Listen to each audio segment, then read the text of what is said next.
구원의 확신 7번 구원받았는가. 사도행전 24장 1절 말씀.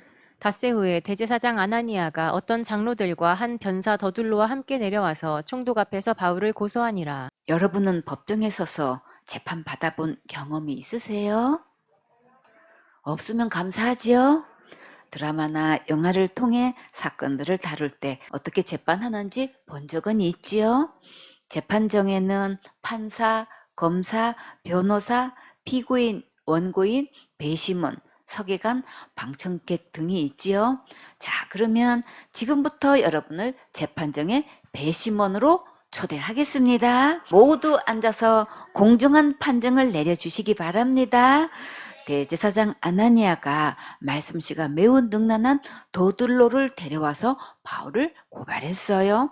여기서 대제사장 아나니아에 대해서 한번 살펴볼까요? 아나니아는 48년에서 58년까지 대제사장직을 했는데 탐욕스럽고 잔인한 사람이었어요. 그는 일반 제사장들로부터 10분의 1의 세를 받아 착복해서 개인 재산을 많이 불렸고 그 돈으로 로마 고관들에게 많은 뇌물을 주었다고 해요. 유대와 예루살렘의 대제사장으로서 친로마 정책을 폈는데 그는 술수에 능했고 그로 인해서 유대 민족을 사랑하는 사람들은 아나니아를 대단히 미워했대요. 그래서 유대인들은 66년에 로마와의 전쟁 시에 아나니아의 집을 모두 불태워버렸고 헤롯 궁의 뜰에 있는 수도관 속에 숨어 있던 아나니아를 찾아내서 죽였대요.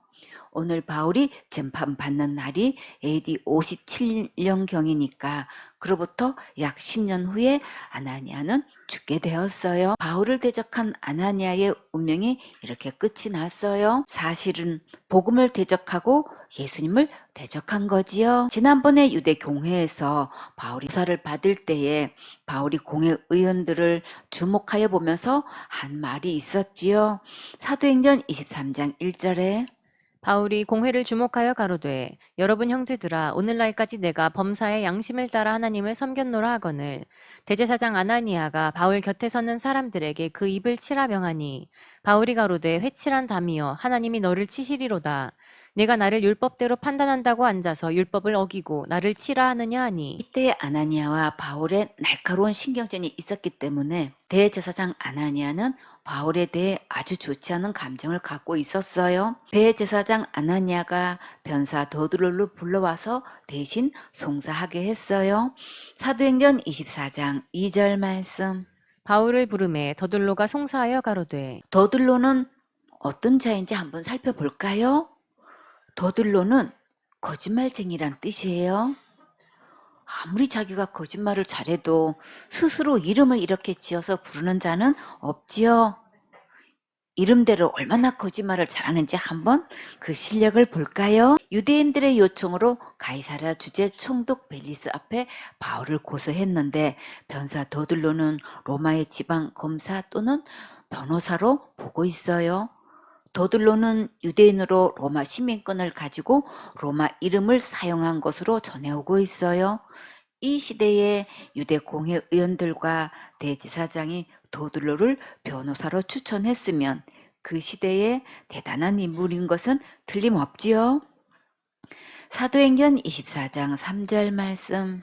벨릭스 각하여 우리가 당신을 힘입어 태평을 누리고 또 이 민족이 당신의 선견을 인하여 여러 가지로 개량된 것을 우리가 어느 모양으로나 어느 곳에서나 감사무지하옵나이다. 벨리스 각하, 우리는 각하의 탁월한 지도력으로 오랫동안 평안을 누려왔습니다. 또 선견 지명이 있으셔서 앞을 내다보시고 나쁜 점들을 다 보완해 주셔서 더 좋게 개량하신 것을 언제 어디서나 정말 무한히 감사드립니다. 정말일까? 정말 둘로의 말대로 벨리스 총독이 유대인들에게 그렇게 했을까요? 더들로가 한 말이 거짓말이라 할지라도 말솜씨는 정말 대단하지요. 그러나 진정한 평안은 어디로부터 오나요? 예수님께로부터 오지요. 마태복음 11장 28절에 수고하고 무거운 짐진 자들아 다 내게로 오라 내가 너희를 쉬게 하리라. 나는 마음이 온유하고 겸손하니 나의 멍에를 메고 내게 배우라. 그러면 너희 마음이 쉼을 얻으리니 이는 내 멍에는 쉽고 내 짐은 가벼움이라 하시니라. 마음의 진정한 쉼은 예수님 안에서 지옥과 모든 죄로부터 해방될 때에 위로부터 진정한 참 평안이 오지요. 더들로가 예수님 안에 있는 이 참된 평안을 맛보지 못하고 말로만 이렇게 정독의 마음을 얻고자 했어요. 사도행전 24장 4절 말씀. 당신을 더 괴롭게 아니하려 하여 우리가 대강 여짜옵나니 관용하여 들으시기를 원하나이다. 길게 말씀드리면 괴로우실 터라 간단하게 요점만 말씀드리겠사오니 너그럽게 들으시기를 원합니다. 더들로는 이렇게 총독에게 말하는데 과연 바울을 어떤 제목으로 고소하는지 궁금하지요? 사도행전 24장 5절 말씀. 우리가 보니 이 사람은 연병이라 천하에 퍼진 유대인을 다 소욕해 하는 자요 나사렛 이단의 괴수라. 더들로는 바울을 연병이라고 했고 나사렛 이단의 개수라고 했지요. 왜 이렇게 말을 했을까요? 우리말에서 연병이란 전염병의 약자예요. 넓은 의미에서는 전염성 질병을 통칭하는 말이고 좁은 의미에서는 장티푸스 질병을 속되게 이르는 말이었어요. 옛날에는 한번 전염병이 돌게 되면 사람들이 속세무책으로 죽거나 사회가 마비됐기 때문에 매우 큰 두려움이었고 사람의 능력 밖의 일이라서 신이나 하늘이 내린 재앙의 일종으로까지 여겼어요. 더들로의 연병이란 말 속에 담긴 혐오감과 적개심이 어느 정도였을지 상상이 되시나요? 우리가 오늘날 코로나가 일상화되면서 전염병이라는 것을 쉽게 생각할 수 있는데 옛날 사람들의 전염병에 대한 인식은 그렇게 만만한 것이 아니었어요.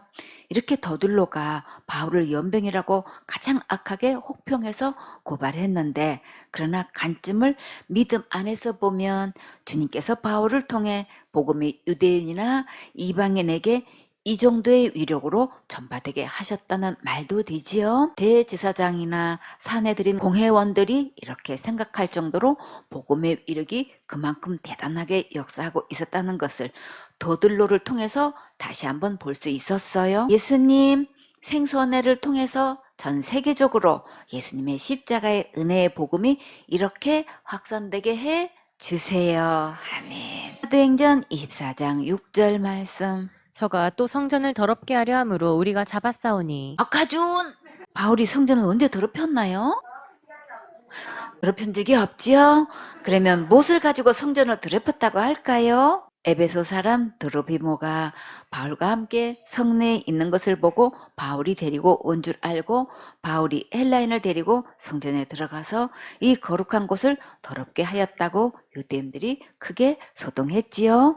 사도행전 21장 27절에 그 이래가 거의 참에 아시아로부터 온 유대인들이 성전에서 바울을 보고 모든 무리를 충동하여 그를 붙들고 외치되 이스라엘 사람들아 도우라. 이 사람은 각처에서 우리 백성과 율법과 이곳을 회방하여 모든 사람을 가르치는 그 자인데 또 헬라인을 데리고 성전에 들어가서 이 거룩한 곳을 더럽게 하였다 하니 이는 저희가 전에 에베소 사람 드로비모가 바울과 함께 성내에 있음을 보고 바울이 저를 성전에 데리고 들어간 줄로 생각함일러라.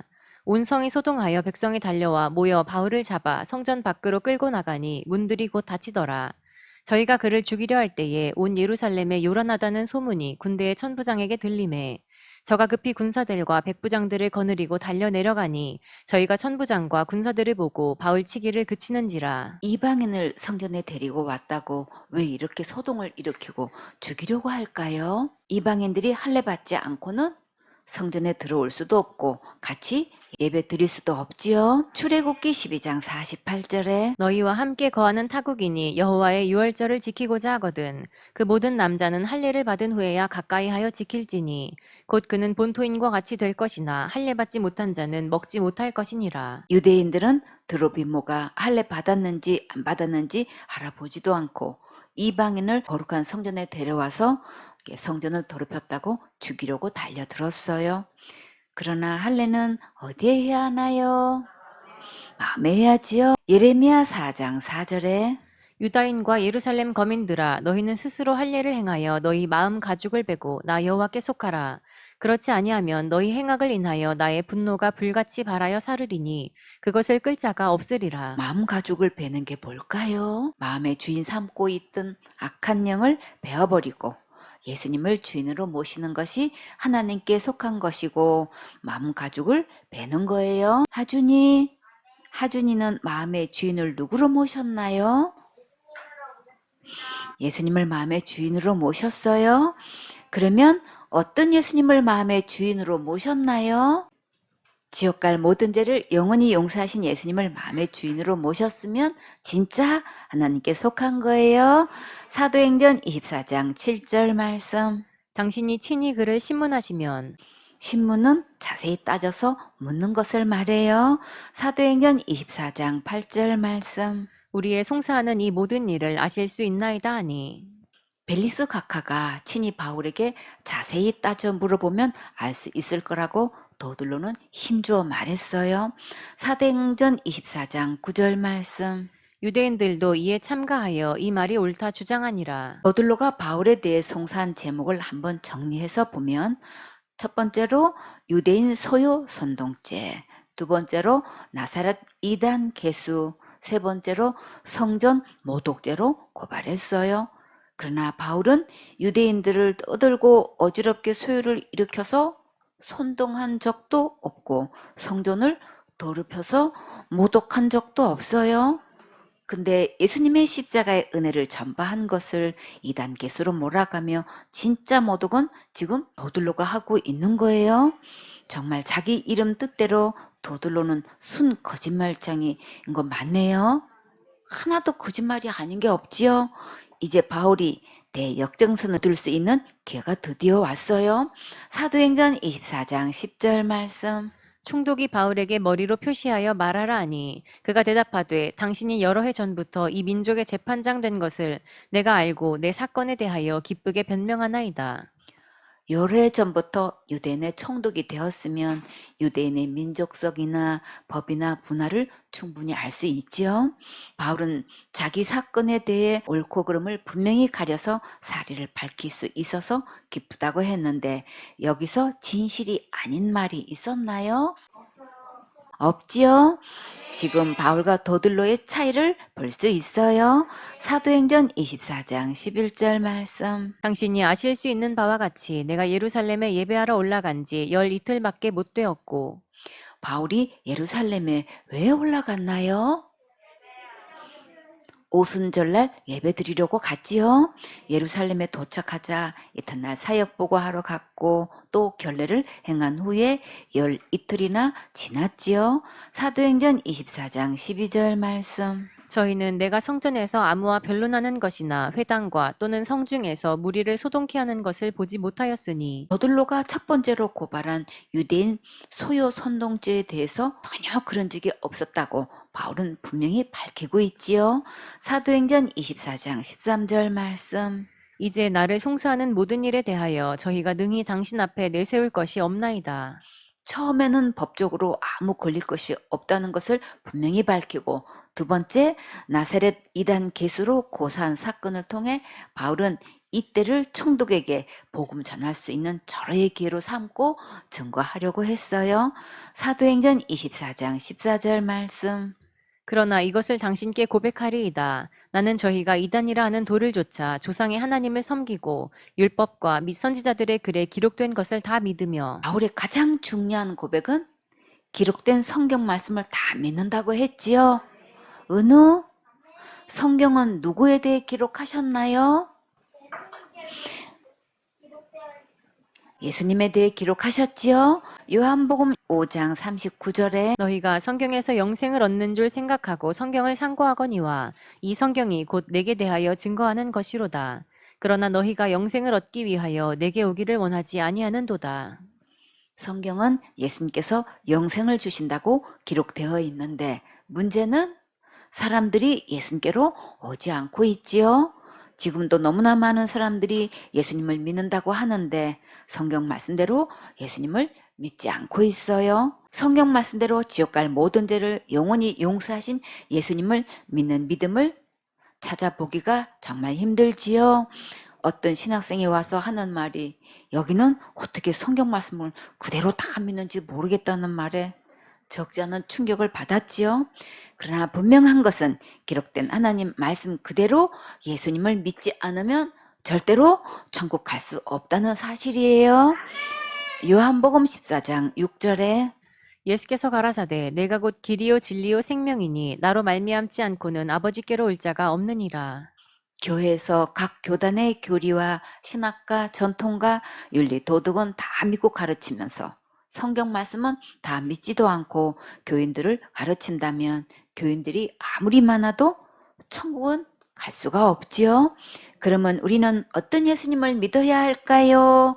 다 같이 예수님께서 내 죄를 위해 십자가에서 죽으시고 부활하셔서 지옥 갈 내 모든 죄를 영원히 해결하신 예수님을 믿어야 천국 갈 수 있어요. 그런데 대부분 교인들이 자범죄는 내가 날마다 해결해야 되고 큰 죄를 지으면 당연히 지옥 가고 자살죄 지으면 무조건 지옥 간다고 잘못 믿고 있지요. 2000년 전에 예수님께서 십자가에서 다 이루어 놓으신 이 복음을 믿지 않고 있어요. 갈라디아서 6장 14절에 그러나 내게는 우리 주 예수 그리스도의 십자가 외에 결코 자랑할 것이 없으니 바울은 일평생 동안 자기 자랑한 것이 아니라 예수님 십자가 자랑했어요. 천국 갈 수 있는 믿음인지 체킹했을 때 예수님의 십자가 자랑을 하지 않고 자기가 행한 것을 자랑하면 천국 갈 수 없는 아주 심각한 상태에 있는 거예요. 이제부터 성경 말씀대로 십자가에서 지옥 갈 모든 죄를 영원히 해결하신 진짜 예수님을 믿으세요. 기록된 성경 말씀대로 다른 예수, 다른 복음, 다른 영, 다른 믿음은 절대 천국 갈 수 없어요. 자, 그런데 여러분은 기록된 성경 말씀대로 모든 죄를 영원히 용서하신 진짜 예수님을 믿고 있습니까? 예수님을 통해서 영생을 얻었습니까? 지옥 갈 모든 죄로부터 구원 받았습니까? 제사함도 받았습니까? 지금 죽어도 천국 갈 수 있습니까? 그러면 여러분은 이 세상에서 가장 최고로 행복한 주인공이에요. 왜 그럴까요?